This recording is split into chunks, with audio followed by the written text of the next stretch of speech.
তাই বলে তো নাস্তিক মুরতাদের ভাই চুপ করে বসে থাকলে চলবে না, কথা বলে ঠিক না বেশি।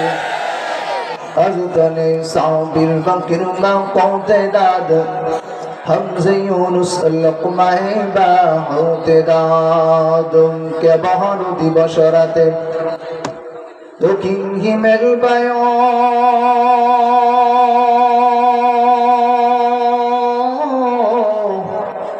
কোথা থেকে পেলি রে তুই মানুষ তোর জীবনের আয়ু।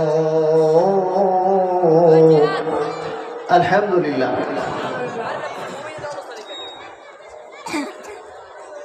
আব্দুল হামিদ স্যার উদ্যোগে আয়োজিত আজকে অষ্টম বার্ষিক প্রোগ্রামে সম্মানিত প্রধান অতিথি, প্রধান বক্তা, সভাপতি মহোদয়, উপস্থিত উলামায়ে কিরাম, সর্ববিষ্ট মুরব্বিয়ান ইসলাম, যুবক আমার কলিজার টুকরারা, ছোট ছোট কচিকাচা সোনার বালিকেরা, পর্দার অন্তরালে মা বোনেরা, সর্বপ্রথম আল্লাহ তাবারক ওয়া তাআলার দরবারে শুকরিয়া আদায় করতেছি যে আল্লাহ রাব্বুল ইজ্জত আপনাকে আমাকে সুস্থতার সাথে প্রোগ্রামে আসার বসার তৌফিক দিয়েছেন।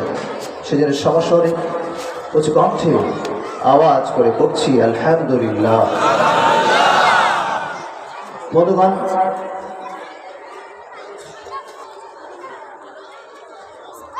চমৎকার আলোচনা চলছিল, আর আমি আসার পর মহতামিম সাহেবকে বলেছিলাম আলোচক আজকে যে পরিমাণ আছে আজকের বয়ানের জন্য যথেষ্ট।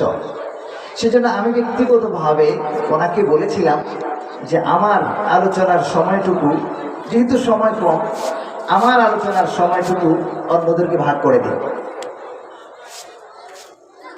আরো এক ভাইকে বলেছিলাম, যাই হোক হয়ে যেহেতু গেল তো কিছু কথা শেয়ার করেই দিই। আজকের আলোচনা প্রেক্ষাপট হচ্ছে সমসাময়িক বিষয়ের উপর কথা হবে। সময় আছে 23 মিনিট, এখন থেকে ঠিক 23 মিনিটের মধ্যেই কথা হবে। পরবর্তী বক্তা 23 মিনিট পরে এখানে বসে যাবে ইনশাআল্লাহ। চলো, বর্তমানে আমি সূরাতুন নামল থেকে 19 নম্বর পারা 18 নম্বর পৃষ্ঠা থেকে 19 নম্বর পৃষ্ঠা 20 নম্বর পৃষ্ঠায় আল্লাহ রাব্বুল ইজ্জত লূত আলাইহিস সালাম এবং তার জাতি সম্পর্কে আলোচনা করেছেন। আপনাদেরকে ধারণা দিচ্ছি, লূত আলাইহিস সালাম একজন নবী ছিলেন। নাম শুনেছেন কেউ? সবাই মাশাআল্লাহ। তো লূত আলাইহিস সালাম একজন পয়গম্বর ছিলেন। উনি মানুষকে দ্বীনের দাওয়াত দেওয়া শুরু করলেন। যখনই মানুষকে অন্যায়, অশ্লীলতা, বেহায়াপনা, চাঁদাবাজি, টেন্ডারবাজি থেকে ফিরানোর জন্য উনি চেষ্টা শুরু করলেন। একদল লোক দাঁড়িয়ে গেল, এই হুজুর বেশি কথা বলে, এই হুজুর টেন্ডারবাজির বিরুদ্ধে কথা বলে, এই ইমাম সাহেব চলবো না, আগামী জুমার আগে যেন সভাপতি সাহেব অনেক বিদায় করে দেওয়া হয়। এরকম লোক এখন আছে না? শুধু আগে ছিল না, এখন আছে। তো রাগ যদি করতে হয় এই আয়াতের বিরুদ্ধে করবেন, আমার উপরে রাগারাগির কোনো কারণে। সূরাতুন নামল 19 নম্বর পারা 20 নম্বর পৃষ্ঠা, হাফিজ কোরআন শরীফের 56 নম্বর আয়াতে আল্লাহ তাআলা বলেছেন, লূত আলাইহিস সালাম এই দাওয়াত দেওয়া শুরু করার পরে কিছু লোক বলে দিল, এই লূত বেশি পাকনা হয়ে গেছে না? আল্লাহ বলছেন, বেশি পাকনামি করো না, আমরা মুরব্বীকে কোনো দাম দাও না। দুদিন ধরে মৌলবী হয়েছ, এখনই আমাদের এতদিন যাবৎ সমাজ চালাইতেছি, এখন তুমি আমাদের মুরব্বীদের উপরে কথা কও না, একবারে টেঙ্গি ভেঙে ফেলাম, এলাকা ছাড়া করে দিন। এই কথা আমি বলতেছি না, আল্লাহ আপনাকে জানাইতেছেন, মেসেজ দিতেছেন। এই আয়াতের মধ্যে আল্লাহ বলছেন ولوطا إذ قال لقومه أتأتون الفاحشة وأنتم تبصرون লূত আলাইহিস সালাম যখন দেখলেন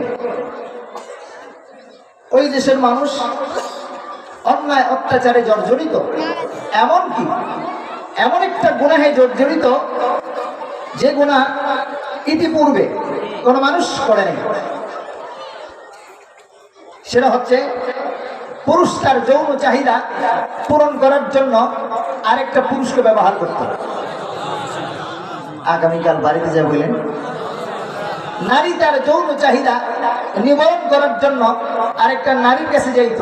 এই লূত আলাইহিস সালামের বংশের লোক এবং তার ওই জমানার লোকগুলো লূত আলাইহিস সালাম বোঝানোর চেষ্টা করলেন এই কাজটা করা যাবে না, কারণ আপনার এলাকার কুকুর তার প্রয়োজন পুরা করার জন্য আর একটা কুকুরের কাছে যায় না কুকুর নির কাছে যায়?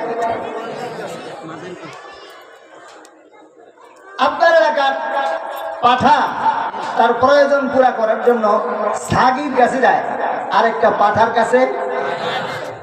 বোঝা গেল যে মানুষটা তার যৌবিক চাহিদা পূরণ করার জন্য নারীর কাছে যায় না, আরেকটা পুরুষের কাছে যায়, বোঝা গেল যে সে এখন আর কুকুরের মতো নাই, কুকুরের চাইতে নিকৃষ্ট। আমি বললাম না, আল্লাহ বললেন لهم قلوب لا يفقهون بها ولهم أعين لا يبصرون بها ولهم آذان لا يسمعون بها أولئك كالأنعام بل هم أضل। আল্লাহ বলেন কুকুর না, এরা কুকুরের চাইতে নিকৃষ্ট হয়ে গেছে। লূত আলাইহিস সালাম যখন বললেন এই কাজটা করা যাবে না, তখনই এরা বলল লূত বেশি বাড়াবাড়ি করো, একদম পাকিস্তান পাঠায় দেবো। কোন জায়গা পাঠায় বলবে? কিছুদিন আগে আমরা কোরআনের পক্ষে কোনো কথা বললেই ওলামা ইকরামের মাইক টেনে নেওয়া হতো। ওলামা ইকরাম মাহফিলের মঞ্চে কোরআনের কথাগুলো বলার সাথে সাথেই বলা হতো 5 মিনিটের মধ্যে মাহফিল বন্ধ করে দাও। কথা হচ্ছে এই আয়াত। যারা বলেছিল মাহফিল বন্ধ করে দাও, এরা সেই লূত নবীকে যেমন বাধা দিয়েছিল, এই জগতে বর্তমান পৃথিবীতে যারা বাধা দিয়েছে এরা সেই লূত আলাইহিস সালামের বাধা দানকারী, লূত নবীর কথাকে স্তব্ধকারীদের সাথে জাহান্নামী হয়ে যাবে। কথা বলে ঠিক যাবে। এরা বলছে أخرجوا آل لوط من قريتكم, একদম ঘর থেকে বের করে দিব, গ্রাম ছাড়া করে দিব। إنهم أناس يتطهرون। হুজুর বেশি বাপ লও না, মোল্লা হয়ে গেছো গা, কদিন ধরে তাবলিগি যায় একবারে টুপিওয়ালা হয়ে গেছো, আছে না কিছু লোক? কদিন ধরে চরমনি যায় একবারে জিকিরওয়ালা হয়ে গেছো না? এখন আমি চাঁদাবাজি টেন্ডারবাজিতে বাধা দিবার আসো? হ্যাঁ হালাম, কিন্তু আছে না নাই? এরা কোন দলের? ওই পার্টির লোক। রাগ করলেন? বেজার হইলেন? বেজার হইলেও কিছু আসে না। আপনি খুশি হইলেও এটা বলতে হবে, আপনি বেজার হলে এটা বলতে হবে, এতে কোনো পরোয়া নাই। কথা বলেন ঠিক না? রব্বে কারীম বলছেন,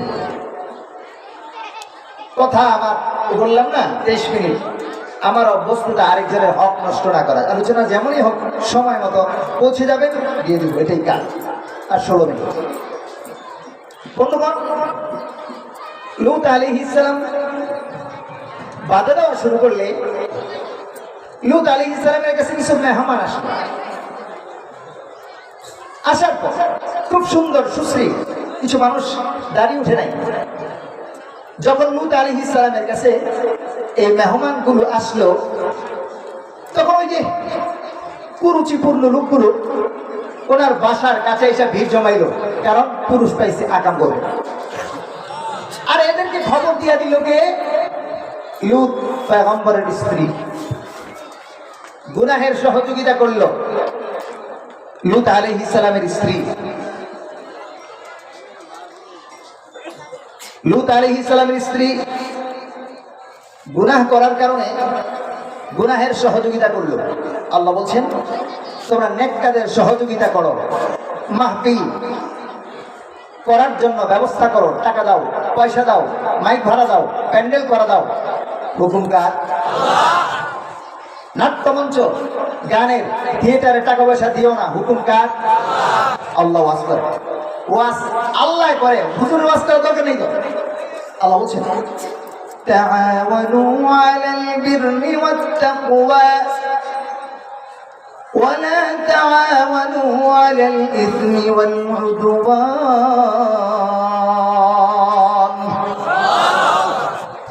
আল্লাহ বললেন নেক কাজে সাহায্য করো, তাকওয়ার কাজে সাহায্য করো। ওয়ালা তাআওয়ানু আলাল বিররি আলাল ইসমি, গুনাহের কাজে সাহায্য করো না। লূত আলাইহিস সালামের স্ত্রী নেক কাজে সাহায্য করলো না গুনাহের কাজে সাহায্য করলো? ভালো করে বুঝেন, কিসের কাজে? আমার ভাইয়েরা, বন্ধুগণ,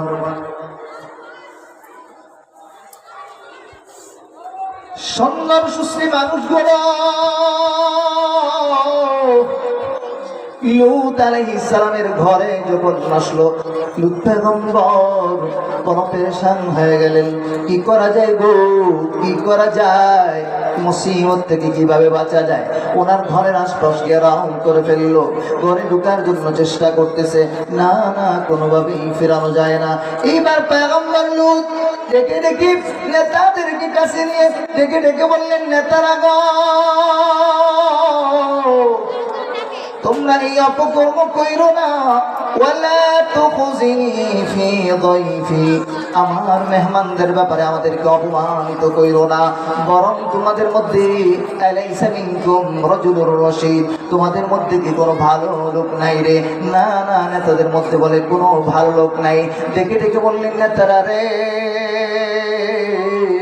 তোমাদের নেতা টাইপের লোক যারা আছে কাছে নিয়ে উনি বললেন, লূত পয়গম্বর, ও নেতারারি, আমার মেয়েরা এখানে আছে, আমার মেয়েরা বড় সুন্দরী, আমার মেয়েদেরকে তোমরা যারা আছো যার যাকে পছন্দ হয় বিয়ে দিয়ে দিব। 3-4 জন 5 জন যে কয়টা নেতা আছে, আমার মেয়েও কয়েকজন আছে, হালাল ভাবে তোমাদের বিয়ে দিয়ে দিব। বন্ধুরা রে, প্রশ্ন করবেন, হুজুর অন ইসলামিক কাজ করে, আল্লাহর হুকুম মানে না, এরপরে পয়গম্বর কেন বিবাহ দিতে চায়? ওই সময় অমুসলিমদের সাথেও মুসলমানদের বিবাহ হতো। আল্লাহ রাসূল সাল্লাল্লাহু আলাইহি সাল্লাম পর্যন্ত অমুসলিমদের কাছে তার মেয়েদেরকে 2টা মেয়েকে বিবাহ দিয়েছিলেন। ও বাজার, দেখেন আল্লাহ রাব্বুল আলামিন সূরাতুন নামলের 26, 56, 57, 58 নম্বর আয়াত। শুধু তাই নাই রে বন্ধু, সূরাতুল হুদ 12 নম্বর পারা 9 নম্বর পৃষ্ঠার মধ্যে আল্লাহ রাব্বুল আলামিন এই লূত পয়গম্বরের সম্বন্ধে কথা বলেছেন। শুধু তাই নয় বন্ধু, 20 নম্বর পারা 19 নম্বর পৃষ্ঠার মধ্যে এই লূত পয়গম্বরের বিবির জন্য আলোচনাটা তুলে ধরলেন। বন্ধুরা, আবার লূত পয়গম্বরের বিবি গুনাহের কাজে সহযোগিতা করার কারণে একটা বড় অন্যায় করে ফেলেছে। এইবার লূত পয়গম্বর যখন পেরেশান, এরা যখন কোনো কথাই মানে না, ডেকে ডেকে বলল, না না, তোমার কথা আমরা মানতে রাজি না, আমরা তোমার কথা শুনতে রাজি না। أئنكم لتأتون الرجال شهوة من دون النساء بل أنتم قوم تجهلون।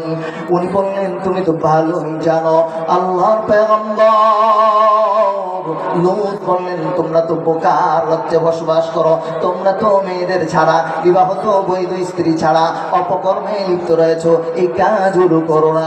ও বন্ধুরা রে, কে শুনে কার কথা? এরা অপকর্ম করার জন্যই তারা ভাঙ্গা ঢুকতে চায়।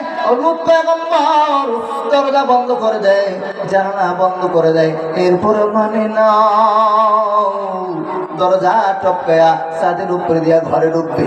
এমন সময় অবস্থা যখন দেখলো লূত পয়গম্বর বড় পেরেশানিতে রয়েছেন, এমন সময় ফেরেশতা ডাক দিয়ে বললে, ও নবী গো, ওয়ালাকাদ জাআত রুসুলুনা ইব্রাহিম بالبشرى قالوا إنا مهلكو أهل هذه القرية إن أهلها كانوا ظالمين আমার ভাইরা লূত পয়গম্বরকে সান্ত্বনার বাণী শুনালেন। পয়গম্বর, পেরেশানির কোনো কারণ নাই, ওরা কিছুই করতে পারবে না, ওরা আমাদের কাছ পর্যন্ত আসতে পারবে না। আল্লাহ রাব্বুল আলামিন অন্য আয়াতে আল্লাহ বললেন, ফেরেশতারা তখন জবাব দিল, ও পয়গম্বর, লাই ইয়াসিলু ইলাইকা, এরা আপনার কাছে আসতে পারবে না। আজকে এদের 12টা বেজে যাবে। কেমনে হবে গো? ফানজাইনাহু ওয়া আহলাহু ইল্লা ইমরাআতাহু কানাত মিনাল গাবিরিন। কিন্তু আল্লাহ রাব্বুল আলামিনের পয়গম্বরকে ওই ফেরেশতারা জানায় দিল, ও পয়গম্বর, আপনি এদেরকে বুঝাইতে থাকেন, আজকে আর কোনো পেরেশানি নাই, আপনি এখান থেকে আজকে চলে যাবেন, ঘর থেকে বের হয়ে চলে যাবেন। ইন্না মুনজিলুনা আলা আহলি হাদিহিল ক্বরিয়া, আপনি আপনার এলাকা ছাইরা আজকে গ্রাম থেকে হিজরত করে চলে যাবেন, বিবি বাল বাচ্চা পোলাপাইনদেরকে নিয়ে। ওয়া আহলাক, আপনি আপনার পরিবার পরিজনদেরকে নিয়ে চলে যাবেন। বন্ধুরা রে, আল্লাহ রাব্বুল আলামিনের এই আয়াত থেকে বোঝা গেল মুসা পয়গম্বর হিজরত করেছিলেন, ইব্রাহিম আলাইহিস সালাম হিজরত করেছিলেন, লূত আলাইহিস সালাম জীবনের যখন আশঙ্কায় পড়ে গেলেন